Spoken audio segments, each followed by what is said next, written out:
안녕하세요. 오늘 강의는 이 사주팔자로 보는 이 전생과 다음에 이제 우리가 앞으로 가야 될 후생에 대한 이야기를 좀 할까 합니다. 여러분이 뭐 전생이 있니 후생이 있니 이런 이야기를 많이 하는데 이제 사주로 보면은 이제 전생이 왜 존재를 했는지를 알 수가 있습니다. 자, 이 사주를 보면 이렇게 보면은 이 일간입니다. 자, 요 인성을 타고났죠. 인왕사주입니다.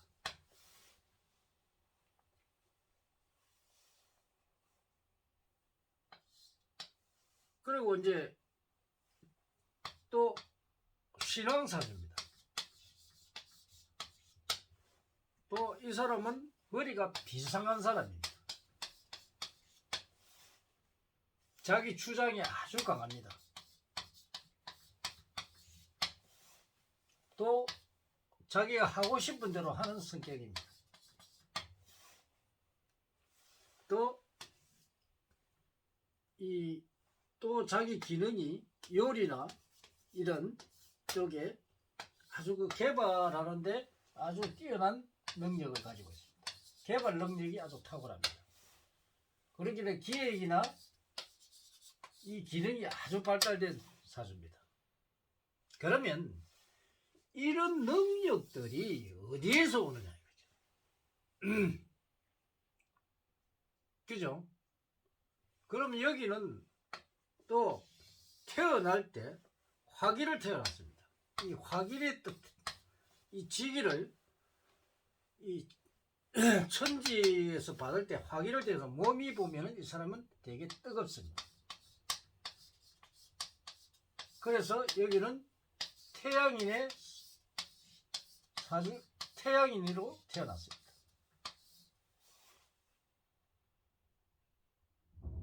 또 여기는 또 조상궁을 보게 되면 조상이 재물이 많았던 사람입니다.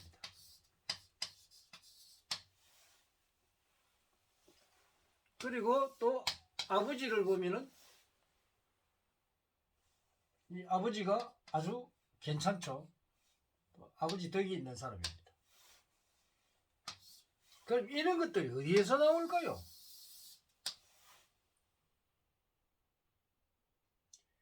이거는 이 자신이 태어날 때 이미 자기 영체에 가지고 있던 능력들을 가지고 태어납니다. 이 우리가 내재되어 있는 자기의 능력들입니다.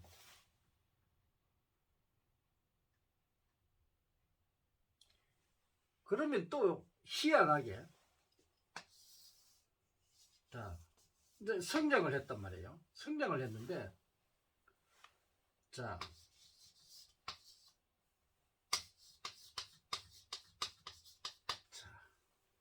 나이가 20대가 됐어요.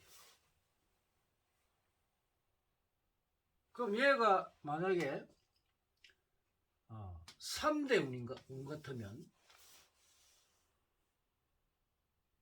자,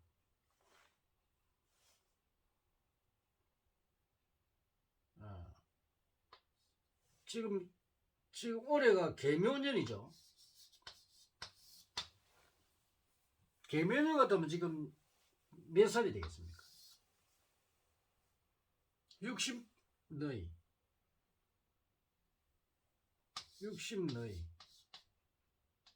그 다음에 24살. 자, 얘가 만약에 이 24살, 23살에 자기 배우자를 만납니다. 배우자를 만나게 되어 있습니다.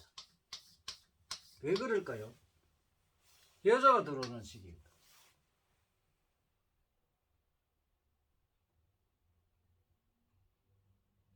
이렇게 시기와 때가 있습니다. 시기. 여기는 이제 2차겠, 이제 1차겠죠. 1차 홍기가 들어옵니다. 이럴 때 내 배우자를 만납니다. 다음에 30의 34이 되면 또 만나겠죠. 여기서 못 만나면 여기서 만나겠죠. 그런데 여기는 배우자 궁이 걸록이기 때문에 거의 90% 좋은 배우자를 만나게 되어 있습니다. 그럼 이런 것들이, 자, 우리가 미래를 보거나 과거를 보거나 현재를 보면은 왜 이 사람이 너는 언제 어느 시기에 누구를 만난다, 이걸 어떻게 알 수 있을까요?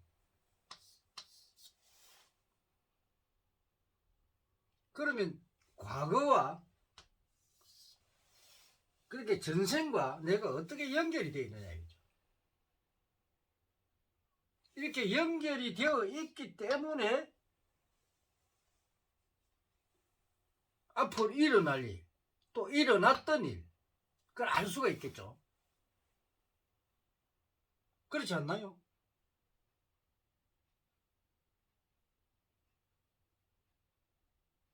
그러면 여기는 인왕사주니까 기술이나 기능이 발달되어 있고 전략가 사주이기 때문에 이런 쪽에 엄청난 능력을 가지고 있다는 겁니다.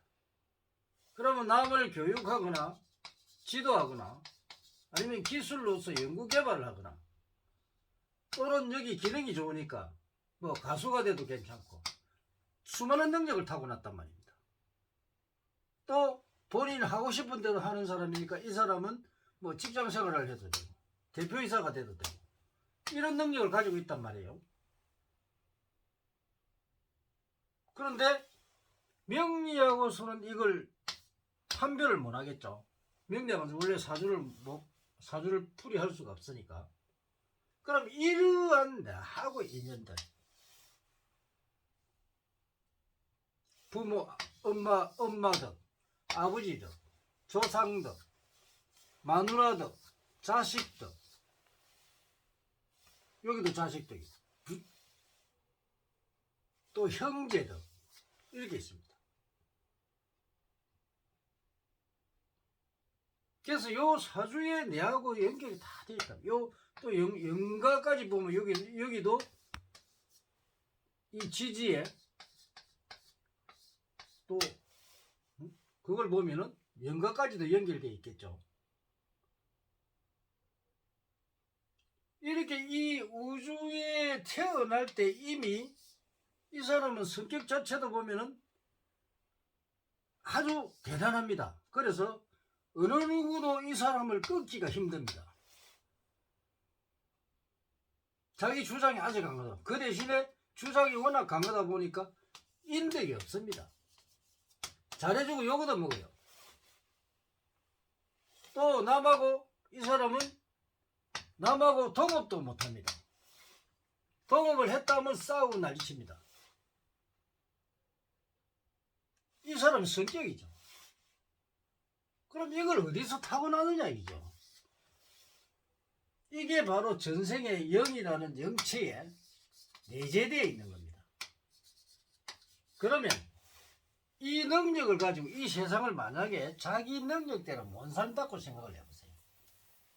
내 능력을 이렇게 가지고 왔는데 이 세상에서 내 능력을 발휘하나 못하고 자기가 마음에 이 충족을 못 느끼는, 충족을 못 시키는 직업을 가지고 일을 했다고 생각해 보세요. 이 사람은 이 직업에 자기가 하지 못한 일에 대한 불만이 많이 남습니다. 불만. 그럼 어떻게 될까요? 수행이 안 됐다고 봐야죠. 이 사람은 자기 자신의 인내하고 자기 자신의 마음 수행을 많이 해가지고 닦아서 자기의 경우를 넘어가야만이 충족을 합니다. 그러면 내 불만을 완벽하게 충족 못하면 어떻게 되겠어요? 한이 남겠죠. 이 한이란 게 남게 되면 이 다음은 다음에 후생에 연속적으로 탄생을 하게 되겠습니다.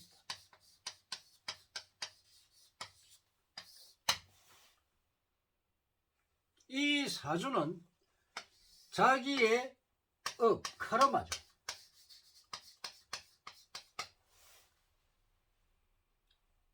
전생의 업입니다. 업으로 태어납니다. 그런데 이 업을 만약에 전생에 만약에 이런 사람들이 만약에 나쁜 짓을 많이 했다. 악행을 많이 저질렀다. 그러면 이 현생에서도 받습니다.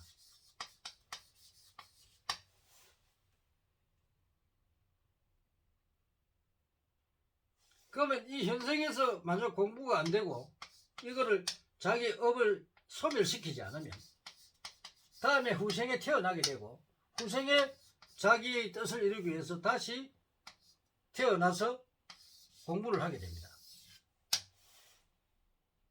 그래서 우리가 사주에서 봐서도 이 전생과 지금 전생과 현재가 연결이 되어 있다는 겁니다. 어느 누구도 이 우주의 법칙, 이 771 법칙을 벗어날 수가 없다는 겁니다. 그래서 우리가 선업을 항상 이야기를 하잖아요. 선업을 항상 이야기하는데 이 선업을 닦아야 본인이 성숙해서 다시는 이 영매로 돌아갔을 때 후회 없이 산다는 겁니다. 그래서 더 높은 세상에서 본인이 자유롭게 살 수가 있습니다. 그래서 이 자기의 이 우주의 이치와 진리 이거를 깨우치고 자기가 자유롭게 될 때, 아주 자유롭게 될 때, 자유롭게 해야만이 이 자기의 모든 고통에서 벗어나고 원래 영체로 돌아갑니다. 우리가 이 가지고 있는 몸은 하나의 옷이죠. 옷에 불과합니다. 그래서 이 영체는 영원히 죽지 않습니다. 이 영체가 우주가 생겨날 때 태초의 인자입니다. 그래서 이 영체는 없어지지 않습니다. 업을 잘못 쌓으면 본인이 이 업을 본인이 갚아야 되기 때문에 원래대로 되돌아가기 때문에 그래서 우리가 사회에 태어나는 사람들이 잘못 태어나고 고통을 받는 사람들은 자기 업을 소멸하기 위해서 되는 겁니다. 그러나 자기의 능력과 자기의 이 업에 대한 것을 잘 알고 이 세상에 와서 이거를 제대로 살면 이 제대로 수행을 하려면 자기 자신을 먼저 알아야 됩니다. 이 자기 자신을 알고 자기 자신을 공부를 해서 자기가 선업을 쌓아야죠. 좋은 업을 쌓아서 본인이 이 마음의 협조감을 느꼈을 때 자유로워지는 겁니다. 그래서 사주에서도 이 전생과 그리고 현생 앞으로 여러분이 가야 할 후생도 있다는 겁니다. 그렇게 진행이 된다는 겁니다. 그래서 우리는 과거와 현재와 미래를 보는 겁니다. 이 과거와 현재의 미래를 그냥 보는 것이 아니고 이 우주의 기운에 따라서 우주가 이렇게 운기에 따라서 이렇게 흘러갑니다. 그래서 이 운기에 따라서 내가 당하는 거, 일어나는 거, 모든 것이 일어나게 되어 있습니다. 절대로 인간은 벗어날 수 없죠. 그래서 우리는 살아가면서 왜 나쁜 짓을 하지 마라 이러느냐, 이게 본인의 업이에요. 그래서 나쁜 것을 자꾸 행해야 되면 내가 이 업을 지어서 나중에 내한테 돌아옵니다. 그래 이게 인과응보죠. 인과응보.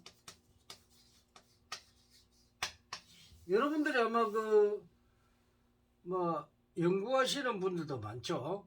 이 카르마에 대한 이런 거, 또 영체에 대한 이야기 많은 분들이 연구를 하고 있는데, 이 불교에서는 윤회를 믿잖아요. 윤회. 그죠? 종교에서는 거의다가 이 구생을 이야기합니다. 뭐 기독교는 뭐 하나님, 예수님 믿으면 뭐 천당 간다, 그죠? 뭐 불교에서는 뭐 극락 간다, 뭐 이런 이야기 하죠.